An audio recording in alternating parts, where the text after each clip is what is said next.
പ്രാർത്ഥിക്കുമ്പോൾ അന്തരീക്ഷത്തിൽ ഉയർന്നു പൊങ്ങുന്ന അമാനുഷികമായ ശക്തിയുള്ള ഒരു വിശുദ്ധന്റെ ജീവിതമാണ് ഇന്ന് ഞാൻ നിങ്ങളെ പരിചയപ്പെടുത്തുന്നത്.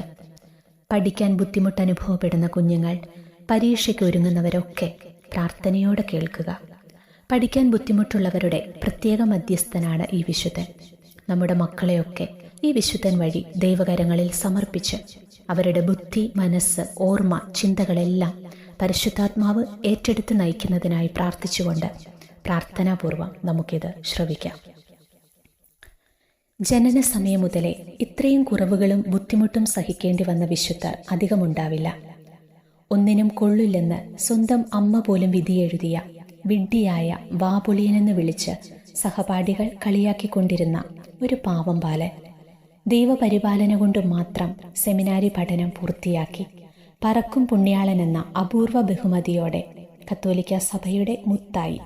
അതാണ് കുപ്പർത്തീനോയിലെ വിശുദ്ധ ജോസഫ്, അല്ലെങ്കിൽ ജോസഫ് കുപ്പർത്തീനോ. സംഭവബഹുലവും വിശുദ്ധിയുടെ സുഗന്ധം പരത്തുന്നതുമായ ആ ജീവചരിത്രത്തിലേക്ക് നമുക്കൊന്ന് പോയാലോ?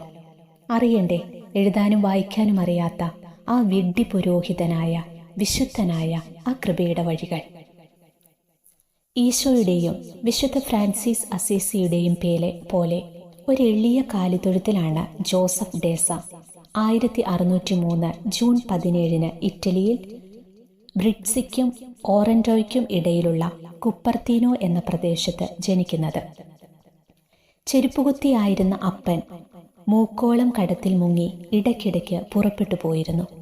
താമസിക്കുന്ന വീട് പോലും പണം തിരിച്ചു ചോദിക്കുന്നവരെ തൃപ്തിപ്പെടുത്താൻ വേണ്ടി വിറ്റ നിലയിലും.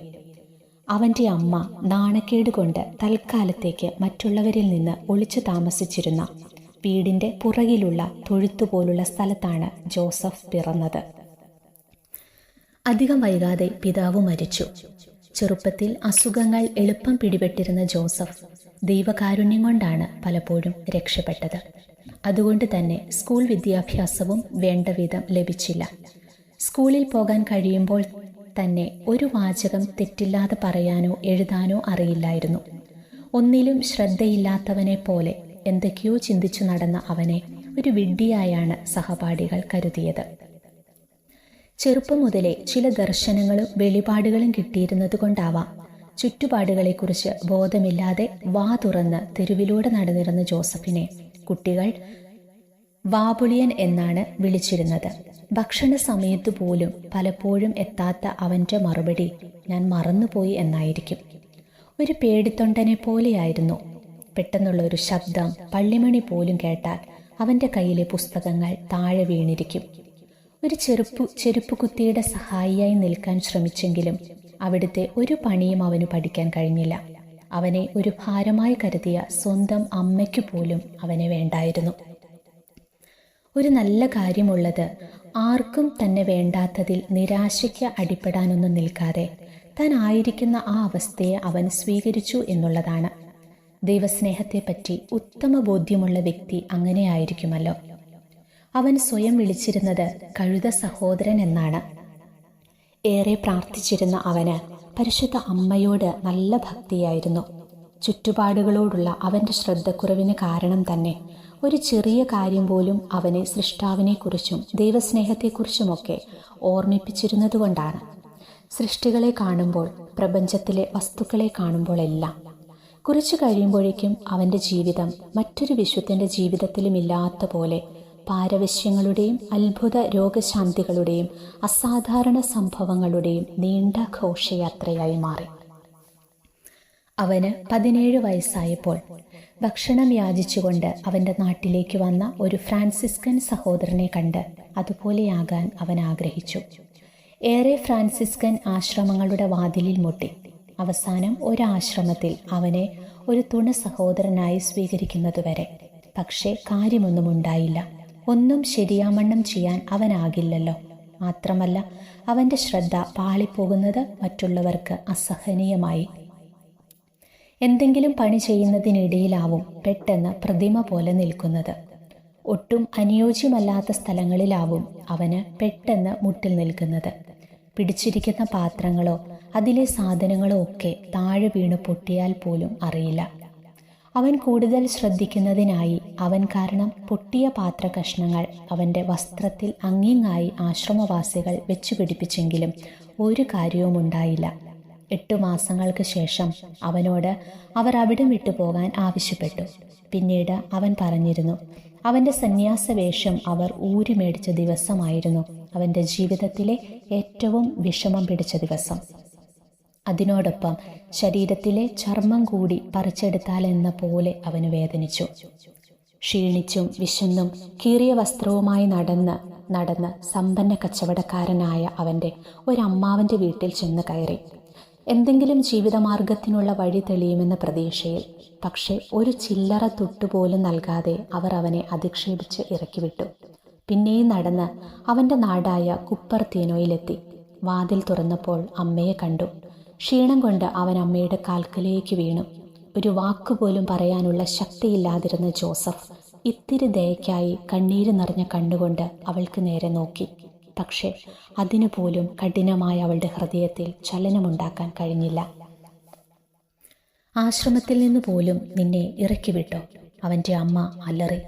നീ ഞങ്ങൾക്ക് അപമാനം വരുത്തിവെച്ചു. ഒന്നിനും കൊള്ളൂല നിന്നെ. ജയിലിലേക്കോ കടലിലേക്കോ എവിടേക്കെന്ന് വെച്ചാൽ പൊയ്ക്കോ. ഇവിടെ കിടന്നാൽ നീ പട്ടിണി കിടക്കുകയുള്ളൂ. അവസാനം അവനൊരു ഫ്രാൻസിസ്കൻ കൺവെൻഷൻ ആശ്രമത്തിലെത്തി. ആശ്രമത്തിൽ കുതിരാലയത്തിൽ കോവർ കഴുതിയെ നോക്കുന്ന പണി അവന് കിട്ടി. കഴുത സഹോദരൻ എന്ന പേര് കുറച്ചുകൂടി അവന് യോജിച്ചു. ജോസഫിന് സന്തോഷമായി. ഫ്രാൻസിസ്കൻ സഹോദരനാവാൻ കഴിയില്ലെങ്കിലും അവരുടെ വേലക്കാരനാകാമല്ലോ എന്നവൻ വിചാരിച്ചു. പുതുതായി വന്ന സഹായിയുടെ എളിമയും ക്ഷമയും ഭക്തിയും ആശ്രമത്തിലെ സഹോദരരുടെ ശ്രദ്ധ പിടിച്ചുപറ്റി. ജോസഫിന് ഒന്നിലും പരാതിയുണ്ടായിരുന്നില്ല.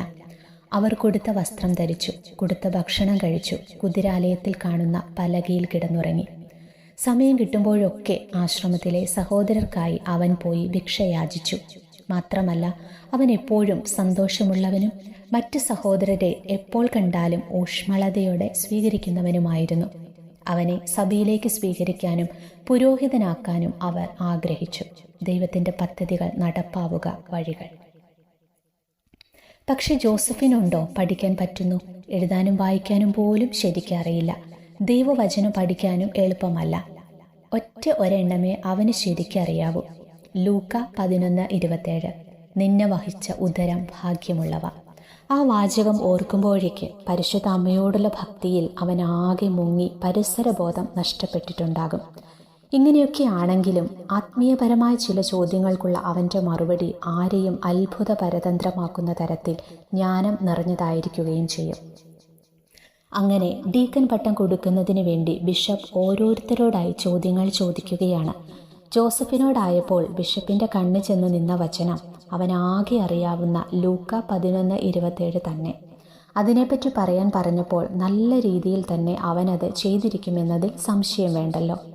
ദൈവസഹായമെന്നല്ലാതെ എന്തു പറയാൻ? അടുത്തത് പൗരോഹിത്യം കൊടുക്കുന്നതിന് വേണ്ടിയുള്ള ചോദ്യോത്തരവേള. ബിഷപ്പ് മുന്നിൽ നിന്ന് കുറച്ചു പേരോട് ചോദ്യങ്ങൾ ചോദിച്ചപ്പോൾ അവർ വളരെ നല്ല രീതിയിൽ തന്നെ ഉത്തരം പറഞ്ഞു. പിന്നെ ബാക്കിയുള്ളവരോട് ചോദിക്കാൻ നിന്നില്ല. എല്ലാവരെയും ജയിപ്പിച്ചു. അക്കൂട്ടത്തിൽ നമ്മുടെ ജോസഫും ഉണ്ടായിരുന്നു. അങ്ങനെ ജോസഫും പുരോഹിതനായി എന്ന് പറഞ്ഞാൽ മതിയല്ലോ. ദൈവത്തിന് മഹത്വം. വൈദികനായെന്ന് വെച്ച് താൻ ചെയ്തു വന്നിരുന്ന ജോലികളൊന്നും ജോസഫ് നിർത്തിയില്ല. അടുക്കളയിൽ പാത്രം കഴുകുന്നതും തറ തുടയ്ക്കുന്നതും കല്ല് ചുമക്കുന്നതും പോലെ മറ്റുള്ളവർ ചെയ്യാൻ ഇഷ്ടപ്പെടാത്ത ജോലികൾ അവൻ ഇഷ്ടത്തോടെ ചെയ്തു. പക്ഷേ പാരവശ്യങ്ങളിൽ മുഴുകിപ്പോകുന്നത് കൂടുതലായി.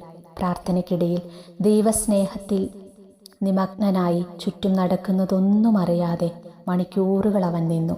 സൂചി കൊണ്ട് കുത്തിയാലും ശരീരം പൊള്ളിച്ചാലും ജോസഫ് ധ്യാനത്തിൽ നിന്ന് ഉണരുമായിരുന്നില്ല. ഒന്നൊഴികെ അവൻ്റെ മേലധികാരി ആജ്ഞാപിച്ചാൽ അബോധ മനസ്സിൽ പോലും അനുസരണത്തിൻ്റെ പ്രതിഫലനമുണ്ടായി. അവൻ്റെ ഭാഷയിൽ പറഞ്ഞ തലചുറ്റലിൻ്റെ ആലസ്യത്തിൽ നിന്ന് അവൻ മോചിതനാകുമായിരുന്നു.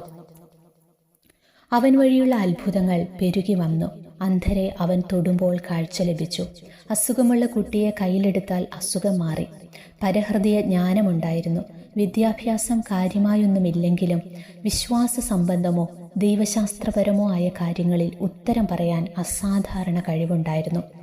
ജഡിക പാപങ്ങളിൽ മുഴുകിയവരെ കണ്ടാൽ അവന് ദുർഗന്ധം അനുഭവപ്പെട്ടിരുന്നു. ആളുകൾ ജോസഫിൻ്റെ കുമ്പസാരക്കൂട്ടിലേക്കൊഴുകി.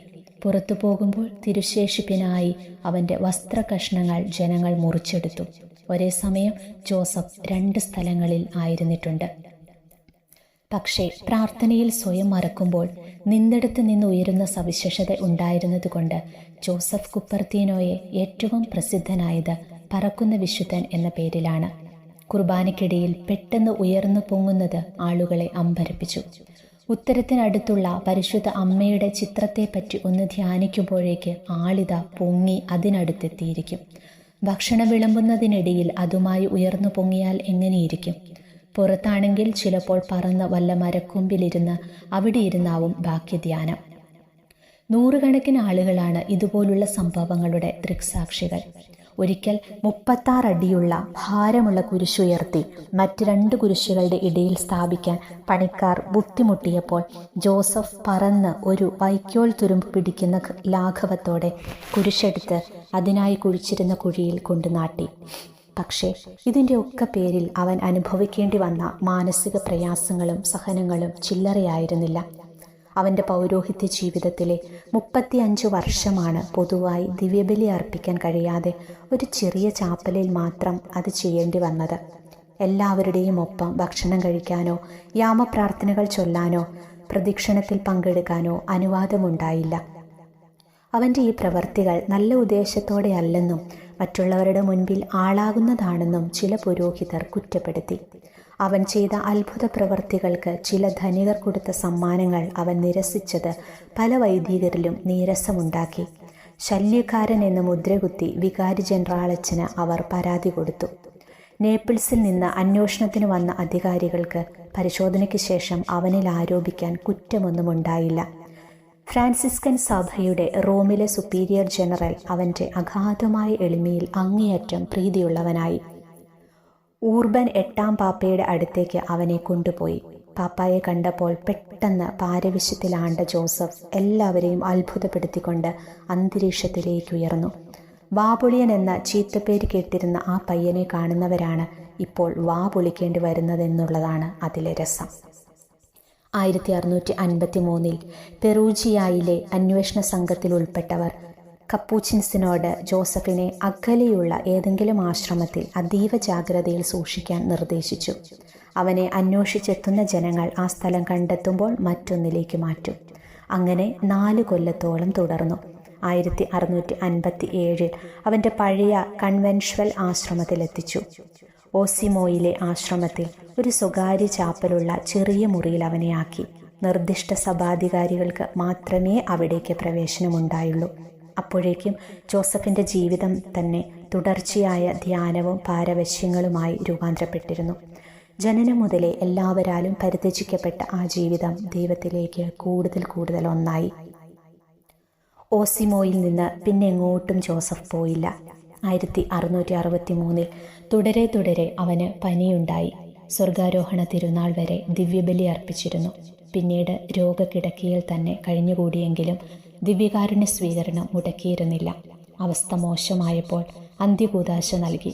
1663 സെപ്റ്റംബർ 18 പുഞ്ചിരിയുള്ള മുഖത്തോടെ വിശുദ്ധ പൗലോസിൻ്റെ ഈ വാചകങ്ങൾ ആവർത്തിച്ചു പറഞ്ഞുകൊണ്ടിരിക്കെ തൻ്റെ സ്നേഹനാഥൻ്റെ അടുക്കലേക്ക് യാത്രയായി. എൻ്റെ ആഗ്രഹം മരിച്ച് ക്രിസ്തുവിനോട് കൂടെ ആയിരിക്കാനാണ്. പോപ്പ് ക്ലമന്റ് 8 ജോസഫ് കുപ്പർത്തീനോയെ വിശുദ്ധനായി നാമകരണം ചെയ്തത്. വിമാനങ്ങൾ കേട്ടുകേൾവി പോലുമില്ലായിരുന്നു അക്കാലത്ത്. പിന്നീട് 20-ാം നൂറ്റാണ്ടിൽ വിമാനങ്ങൾ കണ്ടുപിടിക്കപ്പെട്ടപ്പോൾ വൈമാനികരുടെയും വ്യോമയാത്ര ചെയ്യുന്നവരുടെയും മധ്യസ്ഥനാകുവാൻ ജോസഫ് കുപ്പർത്തീനോയേക്കാൾ യോഗ്യനായ വേറെ വിശുദ്ധനില്ലായിരുന്നു എന്നത് വേറെ കാര്യം. അതുപോലെ പഠനത്തിൽ മികച്ചവരാകുവാൻ വിഡ്ഢിയെന്ന് പഴികേട്ടിരുന്ന ജോസഫ് തന്നെ വിദ്യാർത്ഥികൾക്ക് മധ്യസ്ഥൻ. പണിക്കാർ തള്ളിക്കളഞ്ഞ കല്ലിനെ മൂലക്കല്ലാക്കുന്ന മാജിക് ദൈവം ആവർത്തിക്കുന്നു. ജനനം മുതലേ അവഗണനയും പരിഹാസവും ഏറ്റുവളർന്നെങ്കിലും ജോസഫിനെ അത് തളർത്തുകയോ നിരാശപ്പെടുത്തുകയോ ചെയ്തില്ല. വിധി വൈപരീത്യങ്ങളുടെ നടുവിൽ അവൻ ദൈവത്തെ തള്ളിപ്പറഞ്ഞില്ലെന്നു മാത്രമല്ല, കൂടുതലായി ദൈവത്തെ സ്നേഹിച്ചു. ദൈവസ്നേഹത്തിൽ ആമഗ്നനായി പരിസരബോധമില്ലാതെയാവുന്ന അത്രയ്ക്ക്. ദൈവഹിതത്തിന് എളിമയോടെ കീഴടങ്ങി ആവുന്നത്ര തന്നെ താഴ്ത്തി. അതിനാൽ സ്വർഗത്തിൽ മാത്രമല്ല ഭൂമിയിലും അവനെ കർത്താവ് മറ്റുള്ളവരെക്കാൾ ഉയർത്തി. തന്നെത്താൻ താഴ്ത്തപ്പെടുന്നവർ ഉയർത്തപ്പെടുമെന്നതിന് ഈ പറക്കുന്ന വിശുദ്ധൻ എത്ര നല്ല ഉദാഹരണമാണ്.